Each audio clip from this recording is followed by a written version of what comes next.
नमस्कार साथियों। आज हम मैक्रो इकोनॉमिक्स यानी कि समष्टि अर्थशास्त्र का अध्ययन करेंगे। पिछली क्लास में अपने माइक्रो इकोनॉमिक्स का यानी कि व्यष्टि अर्थशास्त्र पर प्रकाश डाला था। आज अपन समष्टि अर्थशास्त्र पर प्रकाश डालेंगे। देखिए, अंग्रेजी में जो मैक्रो इकोनॉमिक्स शब्द है, उस शब्द में मैक्रो ग्रीक भाषा का शब्द है मैक्रोज से बना है, जिसका अर्थ होता है विशाल, लार्ज। तो समष्टि जो अर्थशास्त्र है उसमें यानी कि अपन जैसे कुल रोजगार है, राष्ट्रीय आय है, राष्ट्रीय बचत है, इन विशाल यानी कि आर्थिक जो इन क्रियाएं होती हैं उनका अध्ययन अपन करेंगे। अब इसकी परिभाषा पर प्रकाश डालेंगे।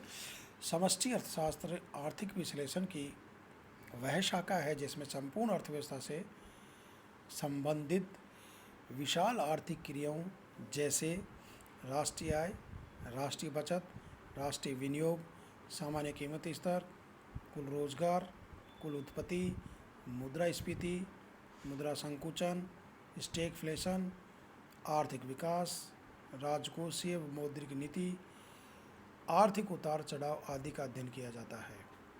अतः समष्टि अर्थशास्त्र को समग्र या सामूहिक अर्थशास्त्र के नाम से भी जाना जाता है, एग्रीगेट इकोनॉमिक्स के नाम से भी जाना जाता है, क्योंकि इसमें संपूर्ण आर्थिक व्यवस्था का अध्ययन सामूहिक रूप से किया जाता है। इसमें बैंकों, वित्तीय संस्थाओं तथा सरकारी संस्थाओं के आर्थिक कार्यकलापों का अध्ययन भी किया जाता है तथा मुद्रा, राजस्व व अंतर्राष्ट्रीय व्यापार के क्षेत्र में भी समष्टि अर्थशास्त्र का उपयोग किया जाता है। समष्टि अर्थशास्त्र अर्थव्यवस्था का विस्तृत अथवा समष्टि दर्शन प्रस्तुत करता है।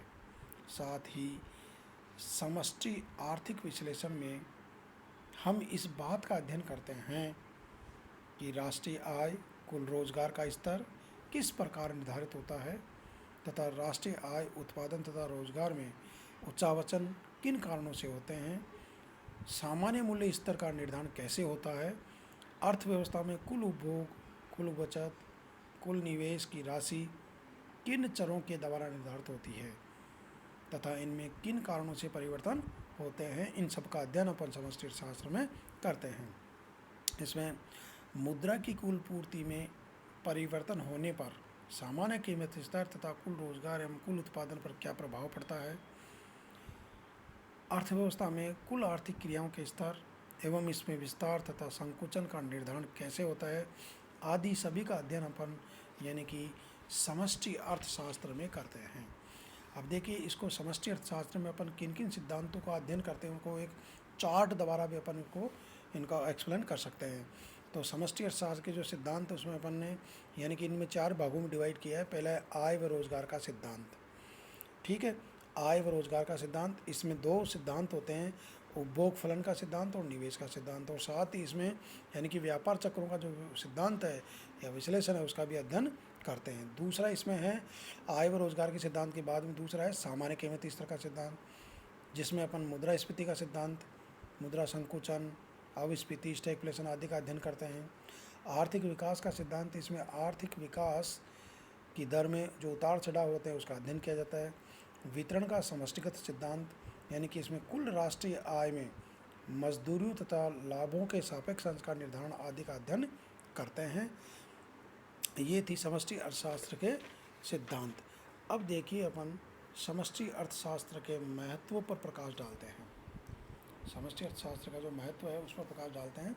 यानी कि प्राचीन काल में समष्टि अर्थशास्त्र का अधिक महत्व नहीं था, परंतु पिछले लगभग 60 वर्षों यानी कि करीब 70 से 80 वर्षों में समष्टि अर्थशास्त्र काफ़ी लोकप्रिय हो गया है। 1930 की विश्वव्यापी मंदी ने भी समष्टि अर्थशास्त्र को काफ़ी आगे बढ़ाया है। 1936 में कीन्स की सुप्रसिद्ध पुस्तक a general theory of employment, interest and money के प्रकाशित होने के बाद समष्टि अर्थशास्त्र ने दिन दुगनी व रात चौगुनी प्रगति की है तथा वर्तमान में इसके अंतर्गत संपूर्ण अर्थव्यवस्था से संबंधित आर्थिक घटनाओं एवं चरों का अध्ययन किया जाता है। समष्टि अर्थशास्त्र का सैद्धांतिक एवं व्यावहारिक दोनों ही दृष्टि से काफ़ी महत्व है। समष्टि अर्थशास्त्र के बिना अर्थशास्त्र का ज्ञान बिल्कुल अधूरा रह जाता है। इसके बिना हम पूरी तरह से नहीं समझ सकते कि अर्थव्यवस्था कैसे कार्य करती है। तो देखिए, समष्टि अर्थशास्त्र के महत्व को हम निम्न प्रकार से अपन स्पष्ट कर सकते हैं, पॉइंट्स के हिसाब से अपन इसका प्रकार अध्ययन कर सकते हैं। सबसे पहला है सरकार की आर्थिक नीति के निर्धारण में महत्व। कहाँ पे है? सरकार की आर्थिक नीति के निर्धारण में समष्टि अर्थशास्त्र का महत्व। यानी कि देखिए, समष्टि अर्थशास्त्र प्रत्येक राष्ट्र की सरकार को आर्थिक नीति निर्धारित करने में मदद करता है। आज विश्व के सभी राष्ट्र आर्थिक नीतियाँ निर्धारित करते हैं ताकि देशवासियों को रोजगार प्राप्त हो सके, निर्धनता कम हो सके, राष्ट्रीय आय में वृद्धि हो सके, सामान्य कीमत स्तर स्थिर रह सके और देश में बचत और विनियोग में वृद्धि हो सके। ठीक है। अतः समष्टि अर्थशास्त्र इन आर्थिक नीतियों से संबंधित आंकड़े उपलब्ध कराता है जिससे प्रत्येक राष्ट्र आवश्यक नीतियाँ लागू करते हैं। अगला इसका महत्व है आर्थिक नियोजन में सहायक। समष्टि अर्थशास्त्र आर्थिक नियोजन में भी सहायक है। यानी कि आज विश्व के सभी राष्ट्र, चाहे विकासशील हो, विकसित हो, पूंजीवादी हो, साम्यवादी हो या मिश्रित अर्थव्यवस्था को अपनाते हो, सभी राष्ट्र आर्थिक नियोजन के माध्यम से आर्थिक विकास करने में कार्यरत हैं। साथ ही आर्थिक नियोजन में संपूर्ण अर्थव्यवस्था पर ध्यान केंद्रित किया जाता है। अतः समष्टि अर्थशास्त्र प्रत्येक राष्ट्र को उचित आंकड़े प्रदान करके योजनाओं के निर्माण में मदद करता है। तो इस दृष्टि से भी यानी कि आर्थिक नियोजन में भी इसका महत्व होता है। और अब आप आगे आइए, व्यष्टि अर्थशास्त्र यानी कि जो माइक्रो इकोनॉमिक्स है उसके अध्ययन के लिए भी समष्टि अर्थशास्त्र का अध्ययन आवश्यक है।